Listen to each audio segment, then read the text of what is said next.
Ay si Moira. Ay, hindi ko kamot mo. Tara na. Mabibitin ang planning. Ikaw ang aking tala sa gabing madilim. Ikaw ang bawat sana sa lahat ng hiling. Sa ilang man o sa saya, tunay na ikaw pa rin. Sagot sa akin. Tama nga ang hinala dito ni Annalyn, na yun nga ang dahilan ni Zoe, na masama nga raw itong kanyang pakiramdam, subalit ay may ibang planong pala ito. At ito nga ay ang makipagkita dito sa kanyang ina na si Moira. At dito naman na tila namimiss ni Moira ang anak kaya nagpakaina ito. At dito rin na inaya ni Moira ang kanyang anak na sumama na nga daw sa kanya na tumakas at magpakalayo-layo. At dito nga na sinabi ni Zoe na hindi nga raw pwede dahil paghihinalaan daw sila dito ni RJ na magkasabwat. At dito rin na hindi matutuloy ang kanila mga plano na pagtakas dahil maaabutan nga sila dito ni Annalyn at agad naman na tinawagan ni Annalyn ang kanyang tatay na si RJ na nahuli na nga niya itong si Zoe na nakipagkita sa kanyang ina. At dito rin na sinubukan ni Zoe na magpaliwanag, subalit mas nagalit ng gusto itong si RJ dahil sinungaling nga ito si Zoe. Kaya gusto niyang sumama dito sa Japan, yun pala ang kanyang plano na tulungan ngang makatakas itong kanyang ina. At dito rin na tila itatakwil na nga ng tuluyan ni RJ itong si Zoe dahil sa kanyang pagsisinungaling.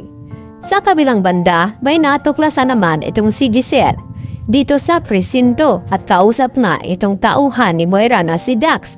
At tinanong niya nga ito ng masinsinan na kung ano daw ang pakay ni Moira na kung bakit sa Japan siya pumunta at kung sino itong taong tumutulong sa kanya. At kinatanggi naman ngayon ni Dax na may kinalaman siya nito dahil baguhang tauhan lamang daw siya dito ni Moira nang tawagan nga siya noon ni Balahadja at ipinatawag dahil nagpapahanap nga ng tauhan itong si Moira na pwedeng sumalakay dito naman sa pamamahay ni Dr. Carlos nang sa ganon ay mabigyan niya ng leksyon nitong doktor dahil sa pangingialam nito sa pagdukot dito ni Moira kay Don Pepe. At dito rin nagulat itong si Giselle na marami pa palang ginawa itong si Moira at nararapat lamang na maipakulong ito. At agad din na tinawagan ni Giselle itong si Lynette upang ipaalam ang kanyang mga nalalaman. Naalam na niya kung sino ang mastermind sa pangluloob dito sa bahay ni Moira. At dito nga, sinabi ni Giselle na ang pakana ng lahat ay walang iba, kundi ito si Moira at inutos nito na saktan nga ito si Lynette at pati na rin itong si Doc Carlos. At dahil sa mga nalalaman ngayon ni Carlos, ay pagsisihan naman niya na nagawa niya pang tulungan ng kriminal na gusto sanang pumaslang sa kanya at saktan ang kanyang asawa.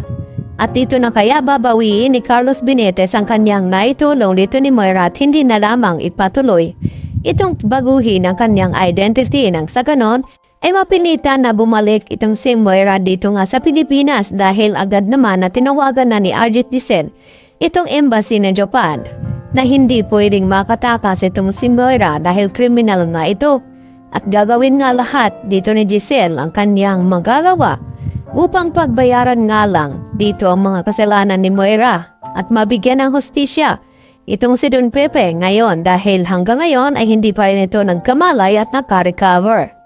Samantala, kinatuwa naman ang hosto ni Eric na tila wala ng oras itong si Giselle dito sa kanilang ospital ng Apex dahil ang mas binigyan ng atensyon ngayon ni Giselle itong kaso ni Moira at itong ang si Don Pepe na mabigyan nga ng hustisya. At hindi nga sumama sa Japan itong si Giselle upang nga sikasuhin naman itong kaso ni Moira dito sa Pilipinas. At yun nga ay kinausap niya itong si Dax at sa hindi nasahan makakarinig siya ng mga malalaman na hindi niya magugustuhan. At marami pa nga ang mga krimen na ginawa itong si Moira maliban nga dito kay Don Pepe. At malalaman na nga ba na itong si Zoe ay hindi talaga tunay na anak ni Doc RJ.